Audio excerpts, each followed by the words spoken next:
Alhamdulillahi Rabbil Alamin. Wassalatu wassalamu ala asrafil anbiya'i wal mursalin Muhammadin wa ala alihi wa sahbihi ajma'in. Asyhadu an la ilaha illallah wahdahu la syarika lah wa asyhadu anna Muhammadan abduhu wa rasuluh. Allahumma fassalli wa sallim wa barik ala Muhammad wa ala alihi wa sahbihi wa man tabi'ahu bi ihsanin ila yaumiddin. Qala Allah Ta'ala fi kitabil karim, a'udzu billahi minasy syaithanir rajim. Bismillahirrahmanirrahim. Innal ladzina la yarjuna liqa'ana wa radu bil hayatid dunya wa atma'annu biha wal ladzina hum an ayatina ghafilun. Ulaika ma'wahumun naru bima kanu yaksibun. Faqala Allah Ta'ala aidan, walakin man syaraha bil kufri sadra wa alaihim ghadabun min Allah wa lahum dzalika bi annahum mustahabbul hayatad dunya 'alal akhirah wa anna Allaha la yahdil qaumal kafirin. Wa qala Allah Ta'ala aidan, ya ayuhan nasu taqu rabbakum wakhshaw yawman la yajzi walidun an waladihi wala mauludun huwa jarin an walidihi syai'a. Inna wa'dallahi haqqun fala taghurrannakumul hayatud dunya wala yaghurrannakum billahil ghurur.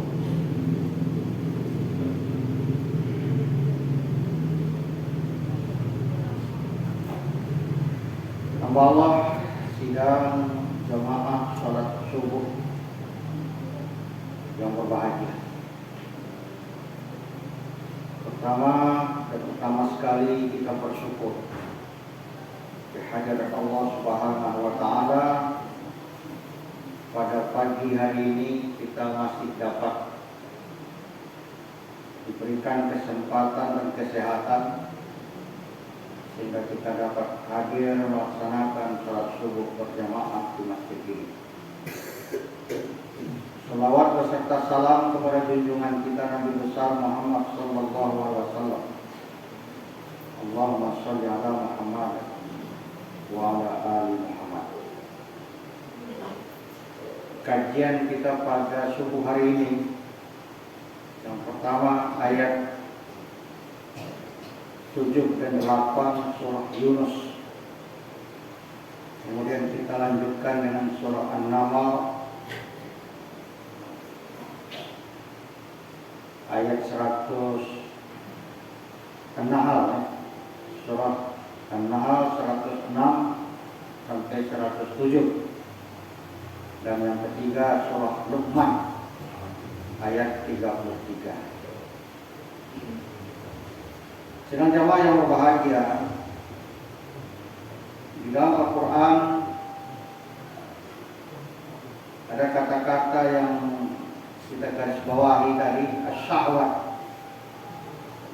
As-syahwat itu bentuk jamak daripada as-syahwat, berasal dari kata syaha yashku, yang berarti ingin mendapat kenikmatan, ingin mendapat keinginan nafsu. Nah, di dalam Al-Quran kata ini diulang sebanyak 5 kali. 2 kali diungkapkan dalam bentuk mufrad, yaitu pada surah Al-A'raf ayat 81, innakum lata'tuna rijala syahwatan min dunin nisa. Sesungguhnya kamu mendatangi lelaki untuk memenuhi keinginan nafsumu, bukan kepada wanita. Kemudian pada surah An-Naml ayat 55, innakum lata'tuna rijala syahwatan min dunin nisa. Mengapa kamu mendatangi laki-laki untuk memenuhi keinginan nafsumu, bukan mendatangi wanita. Kemudian itu dalam bentuk mufrad. Mufrad itu artinya tunggal. Dalam bentuk jamak itu kita temukan pada surah Al-Imran, zuyyina lin-nasi hubbus syahawat. Dijadikan indah bagi manusia kecintaan kepada apa yang diinginkannya. Kemudian pada surah An-Nisa juga pada ayat 27, wa yuridul ladzina yattabi'una syahawat an tamilu mailan 'azima. Orang-orang yang mengikuti keinginan hawa nafsunya bermaksud supaya kamu berpaling sejauh-jauh. Dan yang terakhir pada surah Maryam ayat 59, wa khalaqa min ba'dihim khalqun adha'u as-salata wa tabi'u syahawat fa sawfa yalqawna ghayya. Maka datanglah sesudah mereka pengganti yang jelek, yang menyia-nyiakan salat dan mengikuti keinginan hawa nafsunya, maka mereka kelak akan menemui kesesatan. Itu di dalam Al-Quran kita temukan ada dalam bentuk mufrad, ada dalam bentuk jamak. Nah, yang dimaksudkan dengan syahwah itu pada ayat-ayat ini adalah keinginan hawa nafsu. Kecuali kata syahwah yang disebutkan pada surah An-Nisa ayat 14, dimaksudkan dengan syahwah pada ayat tersebut ialah benda-benda yang disenangi. Zuyyina linnas tadi kan, hubbus syahawat, itu benda-benda yang disenangi. Imam Al-Marawi di dalam tafsir yang menjelaskan bahwa dimaksudkan dengan hubbus syahawat ialah mencintai sesuatu dengan cinta yang sangat mendalam, sehingga tidak dapat melihat adanya keburukan dan kekurangan padanya. Maka orang yang menghinggapi sifat tersebut tidaklah mungkin dapat meninggalkannya, dan barang yang dicintainya itu tidak bermanfaat atau tidak mendatangkan kemanfaatan bagi dirinya, malah mendatangkan penyakit yang amat berbahaya, tapi dia tidak akan pedulikan.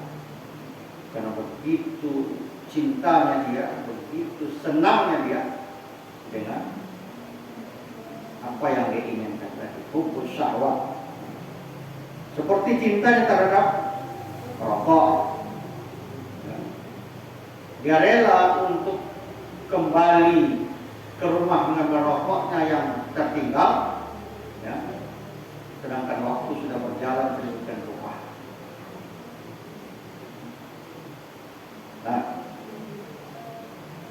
kok nasi yang tertinggal sudah mengapor, tapi kalau rokok yang tertinggal, nah, itu harus dijauh. Itu luar biasa. Kecintaan terhadap rokok, kecintaan terhadap minuman keras juga demikian, terhadap judi, zina dan sebagainya. Itu kita baca dalam tafsir Al-Marawi juz ketiga di halaman 108. Nah, Mu'tazilah membagi syahwat itu menjadi ada disebut dengan syahwat mahmudah, ada juga yang mazmumah. Mahmudah itu terpuji, mazmumah itu tercela. Dan ada juga yang mubahah. Mubahah itu yang dibolehkan. Dan muharramah atau yang diharamkan. Senang jamaah, subuh yang berbahagia. Kita kembali kepada surah Yunus tadi, ayat 7 dan 8. Ayat pertama yaitu ayat 7 dan 8 surah Yunus. Ini termasuk ayat Makkiyah. Ayat Makkiyah itu berarti turunnya di Makkah. Sebab seluruh ayat dan surah Yunus ini semuanya turun di Makkah, kecuali ayat 94 dan 95. Selebihnya semuanya turun di Makkah. Pada ayat sebelumnya Allah menjelaskan bahwa manusia semuanya akan kembali kepada Allah.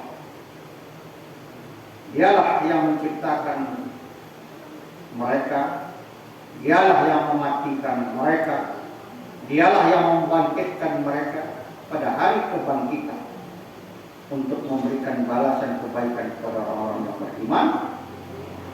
Dan tentu balasan itu seadil-adilnya, termasuk Allah juga akan memberikan azab kepada orang-orang yang ingkar, juga seadil-adilnya. Kemudian pada ayat ini Allah menegaskan kembali bahwa orang-orang yang merasa puas dengan kehidupan di dunia, kemudian ingkar terhadap Allah dan hari kebangkitan, tidak mengharapkan bertemu dengan Allah, akan menjadi penghuni neraka karena dosa-dosa mereka selama di dunia. Apakah itu dosa syirik, khurafat, tahayul, dan lain-lain, yang semua itu mengikuti hawa nafsu dan dosa lainnya yang mengotori diri mereka. Nah, ancaman Allah Subhanahu wa taala terhadap orang-orang yang lebih mencintai keduniaan daripada keakhiratan ini diulang tidak kurang dari 82 kali, sering sekali diulang oleh Al-Quran. Ancaman Allah terhadap orang-orang yang lebih mencintai kehidupan dunia dibandingkan dengan kehidupan akhirat.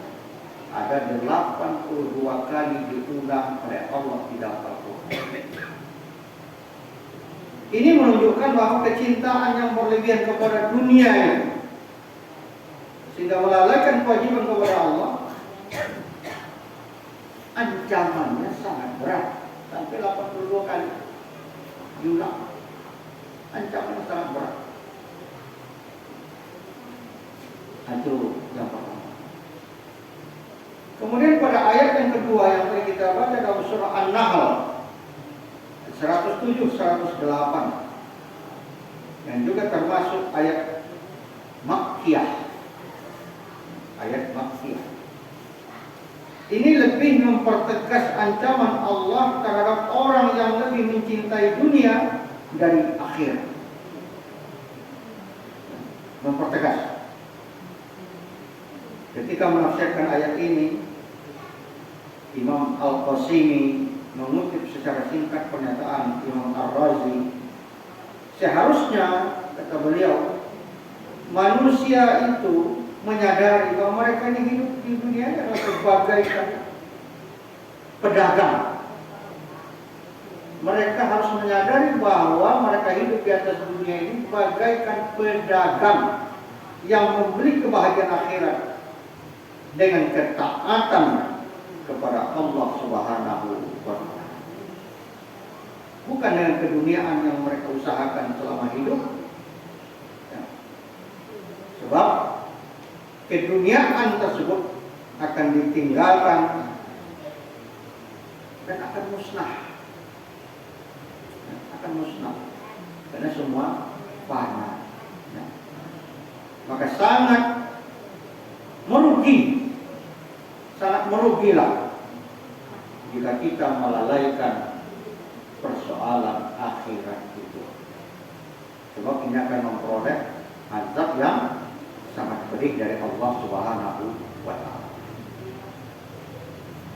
Itu ayat yang kedua, surah An-Nahl. Ayat yang ketiga yang kita baca tadi, yaitu ayat 33 surah Luqman, yang juga tergolong ayat Makkiyah, memperingatkan kepada semua manusia agar bertakwa kepada Allah, kemudian takut terhadap siksaannya pada hari akhir nanti. Sebab pada hari itu tidak ada lagi tolong menolong. Tidak ada lagi tolong menolong antara bapak dengan anak, antara saudara dengan saudara, apalagi antara sahabat dengan sahabat. Tidak ada lagi tolong menolong. Oleh karena itulah maka mereka diperingatkan supaya berhati-hati terhadap tipu daya syaitan. Berhati-hati dengan gemerlapan keduniaan agar tidak melalaikan kewajiban kepada Allah dan agar tidak tergelincir dalam kesesatan.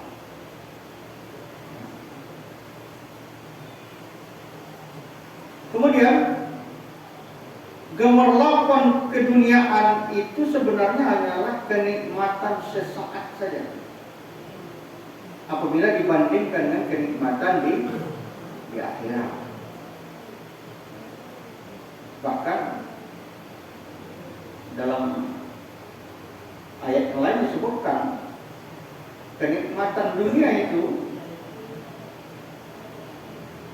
hanya merupakan tipu daya syaitan yang memperdayakan siapa saja yang lemah imannya. Itu diungkapkan oleh Allah dalam Al-Quran. Kita temukan dalam surah Al-Imran ayat 14, ayat 185, surah An-Nisa juga ada ayat 77, dalam surah Al-An'am juga ada ayat 32, surah Al-A'raf ayat 51, surah Al-Kahfi ayat 45, 46, surah Al-Ankabut ayat 64, surah Asy-Syura ayat 20 dan Az-Zukhruf ayat 35. Itu menceritakan tentang bagaimana kenikmatan keduniaan itu hanya sekedar tipu daya saja, yang memperdayakan, dan tentu yang akan diperdayakan itu adalah orang-orang yang lemah imannya. Senang jemaah, salat subuh yang berbahagia. Kemudian sebetulnya ada ayat yang keempat, itu dalam surah At-Taubah ayat 4, ayat 24, dan surah Al-Imran ayat 14. Qul in kana aba'ukum wa abna'ukum wa ikhwanukum wa azwajukum wa ashiratukum wa amwalu taraktumuha wa tijaratun takhshawna kasadaha wa masakin tardawnaha ahabba ilaykum min Allah wa rasulih wa jihadin fi sabilihi fatawabbasu hatta ya'ti Allahu bi amrih wallahu la ya'til qaumal fasiqin. Ini lebih rinci pada surah Taubah. Jelas disebutkan.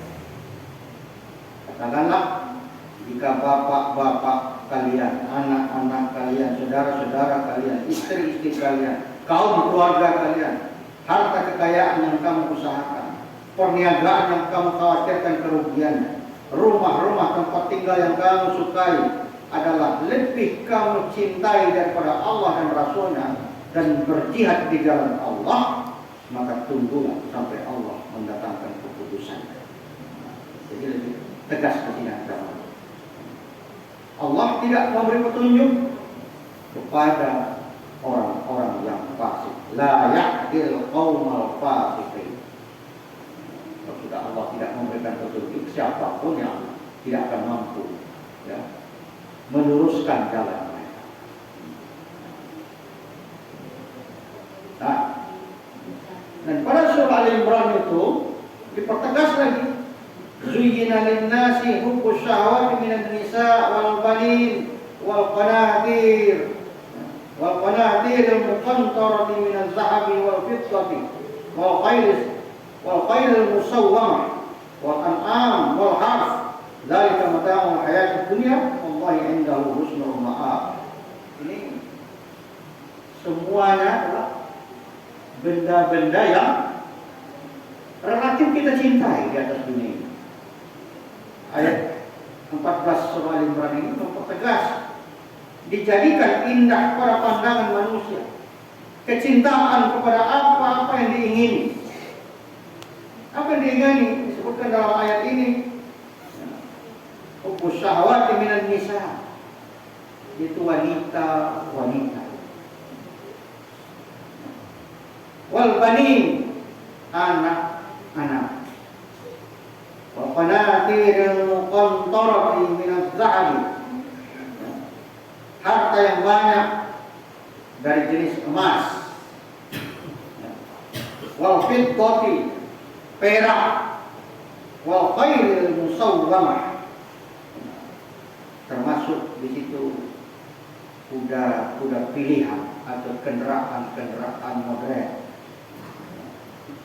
wal an'am, binatang ternak, wal harth, sawah ladang. Dzalika mata'ul hayatid dunya, itulah kesenangan hidup di dunia. Allahu indahu husnul ma'ab, dan di sisi Allah akan tempat kembali yang baik, yaitu surga. Cara jamaah yang berbahagia. Pada ayat 24 surah At-Taubah itu, ini ancaman Allah terhadap orang-orang yang lebih mencintai keduniaan daripada Allah dan Rasulnya. Lebih tegas dan lebih rinci daripada ayat yang tadi kita baca sebelumnya dari surah Yunus tadi. Ini lebih tegas, lebih rinci ancaman Allah itu.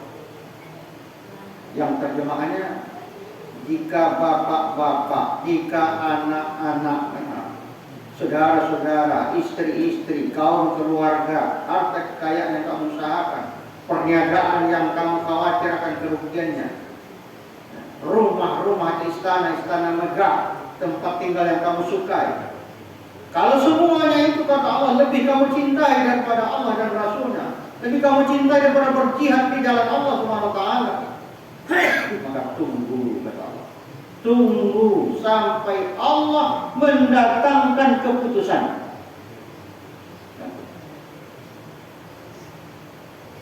Dan Allah tidak memberi petunjuk kepada orang-orang yang fasik.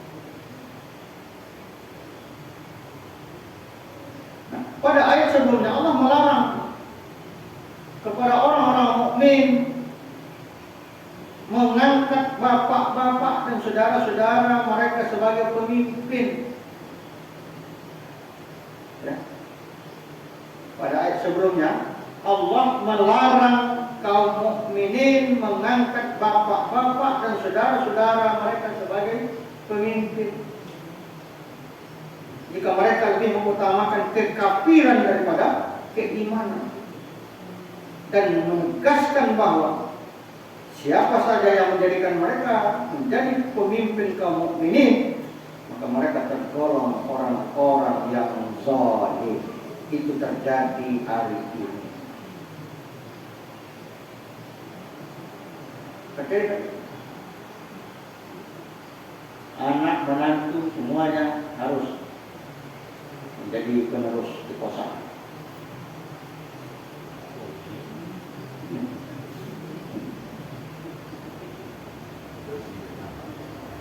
Sehingga semua dihalalkan. Tidak ada satu rintangan undang-undang pun yang bisa menghalangi, semua harus diterobos.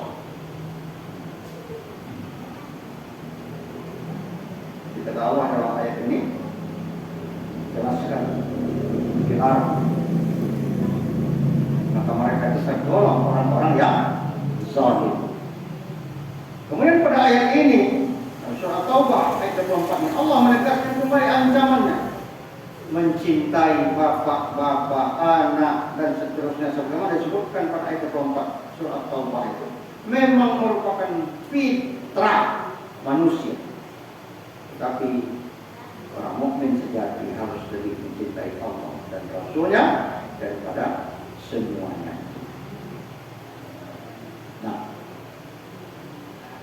maka ketika menafsirkan ayat ini Muhammad Rashid Ridho menjelaskan bahwa 8 macam kenikmatan yang sangat dicintai sebagaimana disebutkan pada ayat 24 surah Taubah menyebabkan manusia takut berperang, takut mati, sebab mereka takut berpisah dari semua atau sebagian kenikmatan yang mereka dambakan. Diduraikan oleh Muhammad Rashid Ridho dalam tafsir Al-Manar. Padahal belum tentu apa yang mereka cintai itu adalah baik. Belum tentu apa yang mereka benci itu adalah jelek. Bagaimana ditegaskan dalam Allah dalam Al-Quran oleh Allah SWT, kutiba alaikum al-qital wa huwa kurhun lakum wa sa'an takrahu syai'an wa huwa khairun lakum wa sa'an tuhibbu syai'an wa huwa syarrun lakum wallahu ya'lamu wa antum la ta'lamun. Diwajibkan atas kamu berperang, padahal berperang itu sesuatu yang kamu benci. Kata Allah dalam ayat ini, boleh jadi kamu membenci sesuatu padahal dia amat baik bagimu, dan boleh jadi kamu menyukai sesuatu padahal dia amat buruk bagimu. Allah Maha mengetahui sedangkan kamu tidak mengetahui. Wallahu ya'lamu wa antum la ta'lamun. Allah Maha mengetahui dan kamu tidak.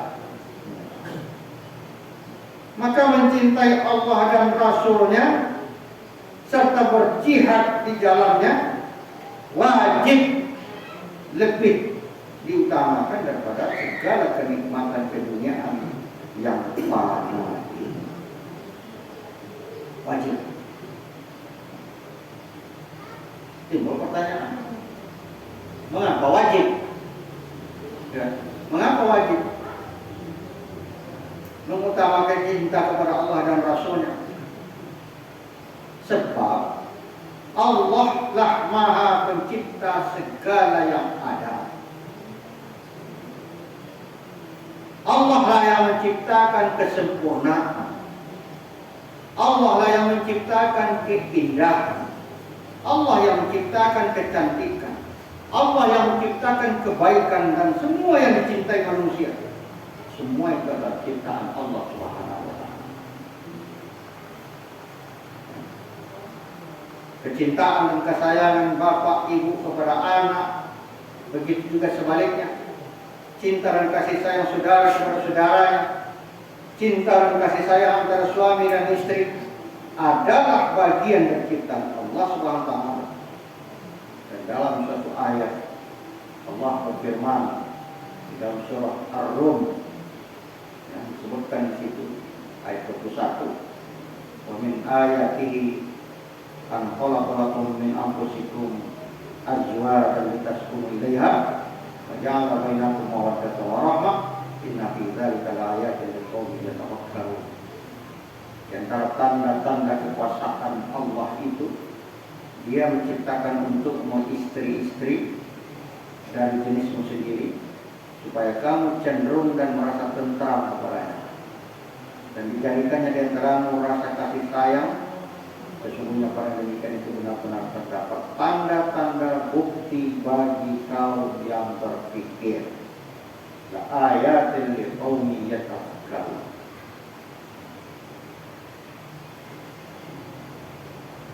Jadi demikian juga berbagai macam harta benda, termasuk harta perdagangan yang diharapkan laku dengan keras, dikhawatirkan kerugiannya. Semua itu adalah karunia Allah Subhanahu wa Ta'ala yang menciptakan alam semesta. Demikian juga rumah yang mereka banggakan, rumah yang mereka banggakan.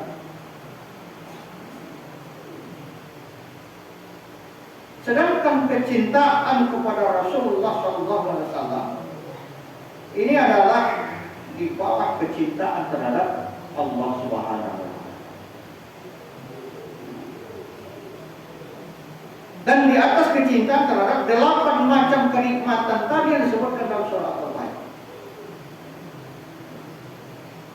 Sebab Rasulullah ini adalah orang yang paling tinggi derajatnya, orang yang paling baik akhlaknya, orang yang paling sopan santunnya, keutamaannya, kemuliaannya, kepemimpinannya, siasatnya maupun petunjuk-petunjuknya. Dalam Al-Quran malah disebutkan laqad kana lakum uswatun hasanah fi Rasulillahi uswatun hasanah. Sampai seperti itu. Maka posisinya di bawah Allah Subhanahu wa Ta'ala. Nah, dan beliau dijadikan oleh Allah sebagai nabi terakhir, khataman nabiyyin, penutup sekalian para nabi, sebagai rahmatan lil alamin, rahmat bagi semesta alam. Nah, jumlah kaum muslimin yang begitu besar adalah sebagai bukti kecintaan mereka terhadap Allah dan Rasulnya, dan mereka akan memperoleh maghfirah sebagaimana diungkapkan dalam firman Allah SWT, qul in kuntum tuhibbunallaha fattabi'uni yuhibbukumullah wa yaghfir lakum dzunubakum wallahu ghafurur rahim. Jadi jika kamu benar-benar mencintai Allah dan Rasulnya, niscaya Allah akan mengasihi dan mengampuni dosa-dosa. Kemudian Allah Maha Pengampun lagi Maha Penyayang.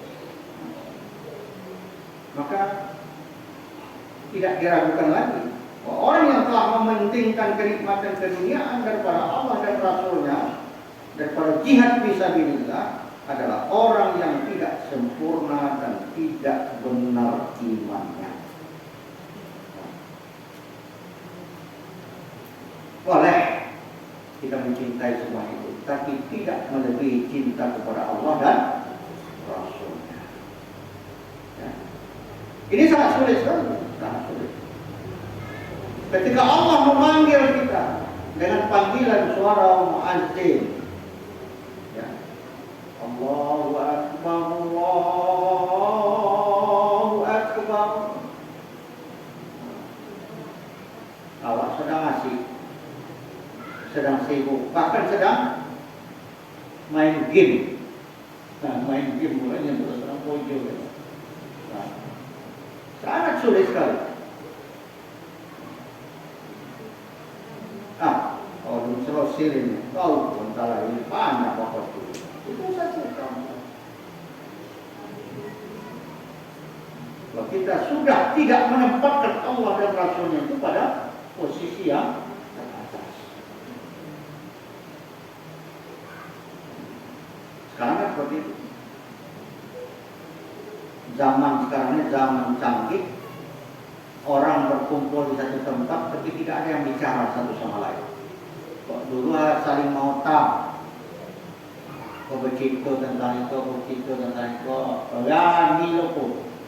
Kini kan Milo pun tetapi tidak ada selalu. Asik.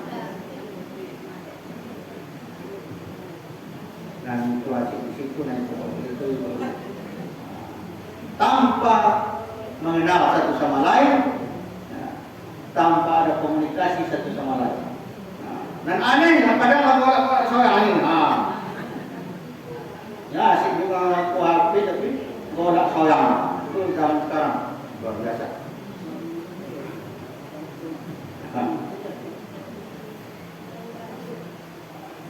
Jadi itu kajian tafsir kita pada pagi hari ini. Mudah-mudahan bermanfaat. Nah, panjang karena waktu kita